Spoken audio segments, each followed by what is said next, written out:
Jerry Mallory here for SB Nation and PrideOfDetroit.com, here to talk about Lions versus Saints in Week 4. Now, I'm guessing many of you expected me to gloat. You know, we had the prediction last week, so maybe some type of response video to the many doubters who didn't think the Lions could win. I got called a lot of bad names. Perhaps my feelings was hurt. But you know what? I'm not here to toot my own horn. It's not my style. We're moving on. In fact, we're just going to go ahead and act like that video never happened. This isn't clickbait. This isn't a hot take. This isn't me saying something contrary to stir up conversation. I honestly feel as though they're going to beat the Cardinals, and I have a few reasons why. All right, maybe I'll toot my horn just a little bit. It was a good prediction. And so now I'm sure many of you are sitting there waiting with bated breath to see what the prediction will be for this week. Well, let's look at some of the pros and cons. This is a big game for both teams. They're both 1-2. You know, you don't want to go 1-3 this early, and the Lions, after this game, has, you know, a little bit more of an easier schedule. So let's talk about some of the pros and cons. Now, in favor of the Lions, both Matthew Stafford and the Detroit Lions as a whole has had some success against the Saints in recent history. In fact, they've won 3 of the last 4. Matthew Stafford individually against a Sean Payton defense. Those 3 wins. The last game, it wasn't that good. He had 3 interceptions to 3 touchdowns.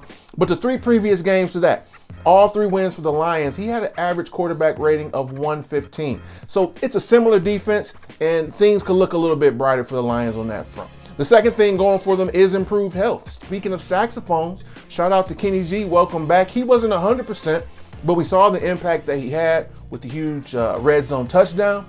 Now it's looking like Desmond Trufant's going to be back. And so that improved health has to help. It's a war of attrition. We know how the NFL goes. And then lastly, you know, the Lions have, like we mentioned before, had a propensity to prepare for these better teams. You know, whether it was the Patriots or even the Cardinals last year, they've come to play against some of those better teams, and for some reason have stooped down when the level of competition was not quite on par. So do they have another one in them? Well, we'll have to wait and see. Now, in terms of the Saints, they've got a few things going for them as well. There's still a disparity if you're talking about both talent and coaching. It's simple. The Saints have better players. They have a better coach. That usually equals to the better team. They are and have been the better team than the Detroit Lions. Now, some are worrying about Drew Brees. You know, he's getting up there in age. He's not a spring chicken anymore, and his play has looked so-so. There have been some concerns. Can he throw the ball deep? Can he throw the ball 25 plus times like he used to? And Alvin Kamara has really carried them to that one victory and all of their offense.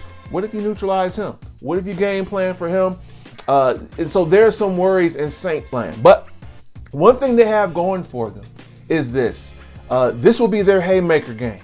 You know, some will say it's not a huge difference, 2-2 to 1-3. I kind of beg to differ.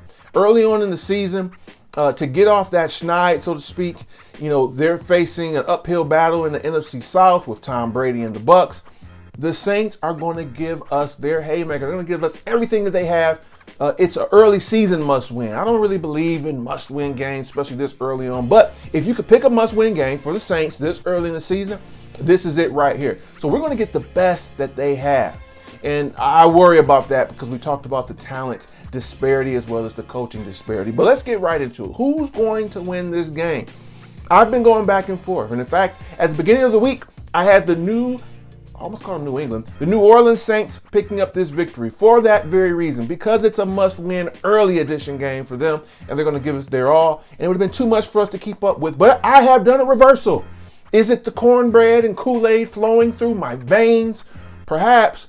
But I think the real reason I'm now picking the Detroit Lions to win is 2 things: their health and then the lack of health for the New Orleans Saints. We're talking about Michael Thomas. We're talking about Janoris Jenkins. We're talking about Jared Cook. I mean, the list can go on and on and on. These guys are missing some of their key contributors, both on offense and defense. It's hard to keep up. It's a war of attrition, and they just don't have the horses with them. So because of the mighty growing list for the New Orleans Saints and their injuries, paired with the Detroit Lions having some of the most health they have had all season, I've got the Lions winning another one, peeking this one out. I didn't even mention Marcus Davenport, one of their key defensive ends, also out for the New Orleans Saints. So with all that being said, That seat that was oh so hot for Matt Patricia gets a little bit cooler once again. I've got us going 2-2 at the bye with an easier schedule. Is hope springing eternal? We'll have to wait and see. You might be surprised who I'll predict for that Lions and Jaguars games. But for this one, I've got the Detroit Lions defeating the New Orleans Saints 33-30. It'll be a close one. And Mr. Matt Prater, maybe he'll get a shot at Special Teams Player of the Week, just like his punter, Jack Fox, got this past, not even week of the month. Maybe Matt Prater can get in that weekly category and work his way toward being Special Teams Player of the Month. I've got him kicking a game-winning field goal. As time expires, Detroit Lions win.